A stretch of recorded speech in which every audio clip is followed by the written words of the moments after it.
Kita sudah mendengarkan pendapat dari Dr. Danardi nanti. Tadi juga sudah jelaskan. Nah ini sekarang kita akan langsung saja juga mendengarkan bagaimana pandangan dari Laksamana Muda Purnawirawan Iskandar Sitompul. Beliau merupakan mantan Kapuspen TNI. Selamat malam Pak Iskandar. Selamat malam Mbak Putri, apa kabar nih? Kabar baik Pak Iskandar. Baik, Pak Iskandar, ini kembali kita dengarkan bahwa salah satu oknum anggota TNI kemudian menunjukkan arogansinya di jalanan. Rasanya ini bukan yang pertama kali, mungkin Pak Iskandar juga punya pengalaman menemui kasus seperti ini saat masih menjabat sebagai Kapuspen pada saat itu. Jadi begini Mbak ya, jadi memang yang pertama ini semuanya situasional ya, situasional. Kita tahu memang lalu lintas di jalan kita seperti ini padatnya, ya seperti ini padatnya. Sehingga tadi itu ada pakar mungkin psikologis segala macam, tentunya akan terpengaruh psikologis kita dengan situasional jalan yang macet seperti ini.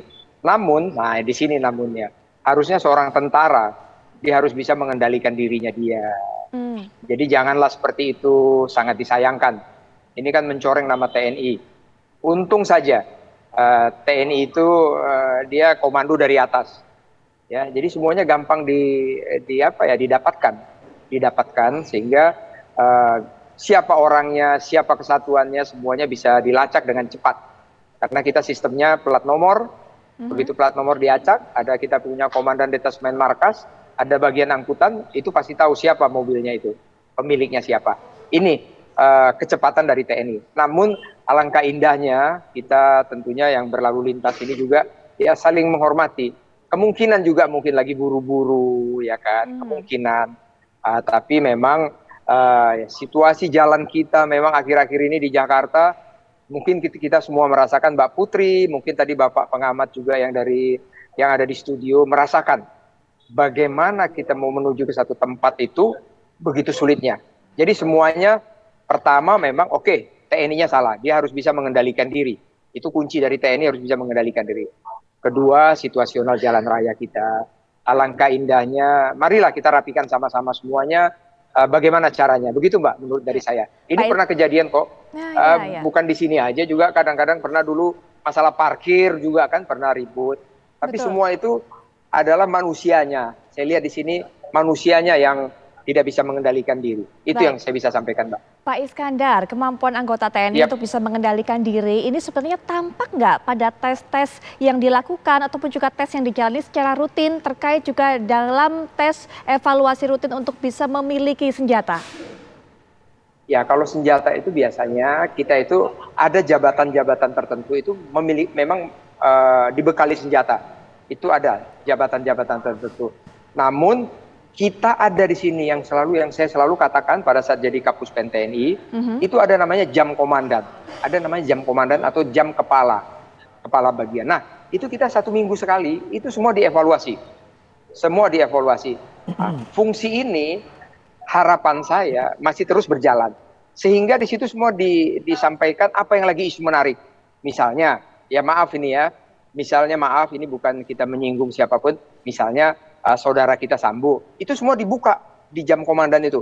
Kalian jangan begini, kalian jangan begitu, jangan begini, apalagi sampai penembakan dan sebagainya. Nah ini disampaikan, kalian berlalu lintas yang baik, apalagi sekarang sudah ada teknologi, kamera digital dan lain sebagainya. Jangan mentang-mentang plat nomor kalian ambil busway, jangan kalian begini. Itu ada di jam komandan, isu-isu dari intelijen. Itu dikumpul semua sama komandan kita sampaikan semua Mbak. Sehingga semua kita istilahnya itu ya, kita semuanya ingat, pesan komandan saya seperti ini, TNI harus baik, TNI harus kasih contoh. Demikian Mbak. Ini mungkin biasalah Mbak ya, dari mungkin 300 anggota atau sekian anggota mungkin satu yang lepas ya ada aja begitu Pak. Ya. Nah ini mungkin Dr. Danardi juga bisa berikan pandangan soal kemampuan mengendalikan diri. Ini bisa diketahui nggak Dok? Bisa terekam nggak Dok dari hasil-hasil tes tadi?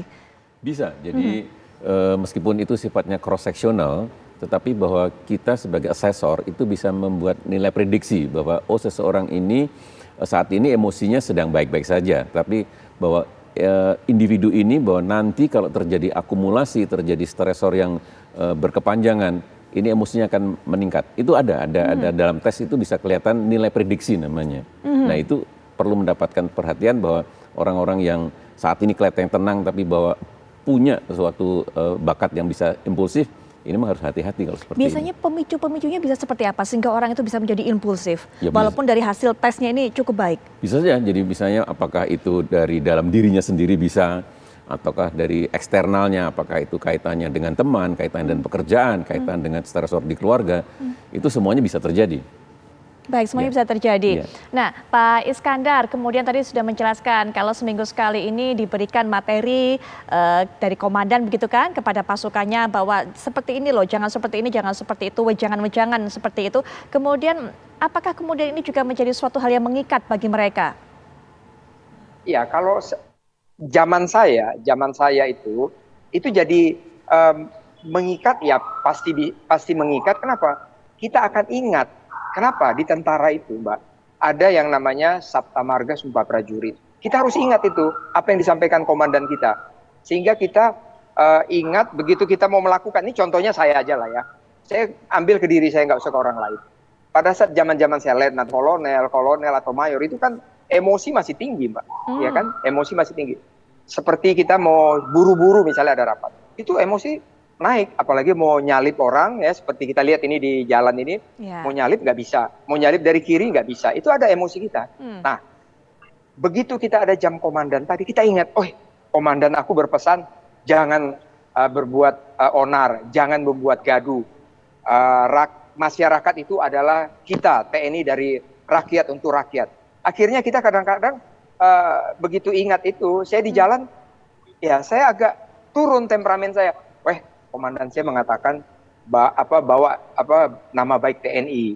Nah ini Mbak, kita selalu dibekali seperti itu. Namun mungkin ada orang yang nggak bisa mengendalikan emosi seperti yang dikatakan tadi dokter psikolog atau psikiater kita tadi. Ada kok Mbak ya, jadi jujur aja dari sekian itu pasti adalah yang cacat satu. Ya betul nggak dok ya?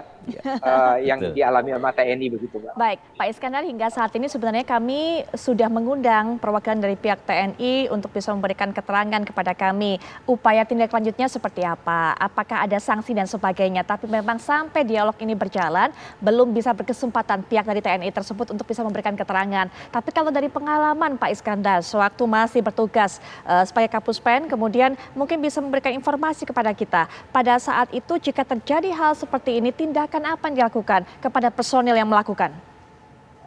Iya, ini pengalaman Mbak ya, ini pengalaman banget. Ini saya menceritakan ke diri saya. Ya. Jangankan mengeluarkan pistol seperti itu Mbak, itu hukumannya pasti ada.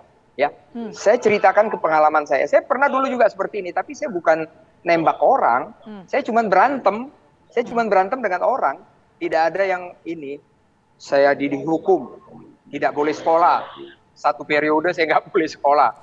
Saya masalah kenaikan pangkat ditunda 2 periode. Itu yang pernah dialami. Jadi kalau di TNI Mbak, jangan khawatir. Saya yakin, saya percaya, pasti komandan satuan atau Ankum akan memberi tindakan kepada oknum TNI yang menggunakan atau katakanlah tanda petik yang menakut-nakutin rakyat. Itu nggak boleh Mbak. Ada hukumannya. Percayalah Mbak, dengan saya ataupun TNI yang tadi diundang mungkin tidak hadir, percaya sama saya. Walaupun saya masih purnawirawan, saya masih ada hubungan dengan TNI aktif. Pasti semua yang seperti ini akan dibicarakan. Baik. Dan juga seperti ini akan disampaikan kepada kita-kita purnawirawan. Makanya di situ ada yang namanya PPAD, PPAL, PPAU. Itu dibicarakan. Wah, ini isu-isu yang menarik, TNI seperti ini. Tapi semuanya diberi hukuman. Pasti, Mbak. Biasanya Pak Percayalah Iskandar, sama saya. ya, biasanya Pak Iskandar dalam kasus serupa seperti ini yang mungkin mengancam masyarakat sampai menodongkan pistol begitu itu, konsekuensinya atau sanksi terberatnya seperti apa yang kemungkinan bisa diterima oleh pelaku? Ya, dia itu bisa pertama Mbak ya, bisa jabatannya dicopot.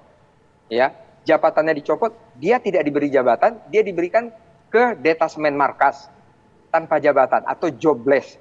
Istilah kita itu DPB, diperbantukan. Nah itu sudah berat sekali Mbak. Kenapa? Itu dampaknya kalau sudah dapat itu ada implikasinya kepada sekolah, kepada kenaikan pangkat, kepada penempatan selanjutnya. Ini sudah cukup berat bagi TNI. Karena dia lihat nanti teman-temannya sudah sekolah, dia nggak bisa sekolah. Teman-temannya sudah naik pangkat, dia tidak naik pangkat. Ini hukuman yang pernah dilaksanakan dan ini saya tahu sekali, Mbak. Zaman saya Baik. Kapuspen TNI kan banyak yang kayak begitu, Mbak. Baik, baik. Ya Mbak tahu lah ya, masalah yang heboh, masalah cebongan, kan semuanya dihukum, ya kan? Nggak ada yang nggak dihukum. Ya. Ada yang berantem, ada yang narkoba, semuanya dihukum, Mbak. Nggak ada yang nggak dihukum dan saya expose semuanya kan. Diundang TV One, saya datang, saya cerita semuanya, Mbak. Betul. Nggak ada yang kita tutup-tutupin, Mbak. Baik, Pak Iskandar, terima kasih sudah meluangkan waktu dan juga memberikan pandangannya, termasuk juga bercerita mengenai pengalamannya terhadap kami. Kita akan terus tunggu bagaimana perkembangan kasus ini, sanksi apa yang diberikan, tapi semoga sanksi ini bisa menyadarkan, bukan hanya pelaku, tapi bagi seluruh, bukan hanya personil TNI juga Pak, tapi juga masyarakat bahwa memang harus berhati-hati untuk bisa mengemudi di jalanan dan semuanya saat ini ada yang namanya media sosial Pak, jadi terekam semuanya bisa jadi viral. Pak Iskandar, terima kasih tentunya. Baik.